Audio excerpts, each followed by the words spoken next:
ቦሌ ላይ ኢንቨስት አደረጋችሁ፣ ኃይሌ ጋርመንት ላይ ኢንቨስት አደረጋችሁ፣ ሪተርናችሁ ተመሳሳይ ነው። ለምሳሌ ቦሌ ላይ አሁን ባለው ማርኬት ባለ 2 መኝታ ግንባታ ላይ ያለ አፓርትመንት በትንሹ 12 ሚሊዮን ነው። ይህ አፓርትመንት ሲያልቅ እስከ 24 ሚሊዮን ቢያወጣ ነው ያወጣችሁትን እጥፍ ወይም 12 ሚሊዮን ሪተርን አመጣላችሁ ማለት ነው።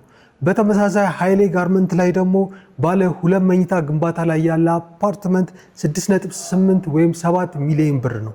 ይህ አፓርትመንት ሲያልቅ እስከ 14 ሚሊዮን ብር ያወጣል። ያወጣችሁትን እጥፍ ወይም 7 ሚሊዮን ሪተርን አመጣላችሁ ማለት ነው። በተመሳሳይ መልኩ ቦሌ ላይ እንዳገኛችሁት ሪተርን ማለት ነው። ምክንያቱም ግንባታ ላይ ያለ አፓርትመንት 100% ሪተርን ያመጣል ተብሎ ስለሚጠበቅ ነው። ስለዚህ ቦሌ ላይ ኢንቨስት አደረጋችሁ፣ ኃይሌ ጋርመንት ላይ ኢንቨስት አደረጋችሁ፣ ልዩነቱ ኢንቨስት የምታደርጉት ኢኒሻል ካፒታል እንጂ ፋይናል ሪተርናችሁ ወይም ትርፋችሁ ተመሳሳይ ነው 100%።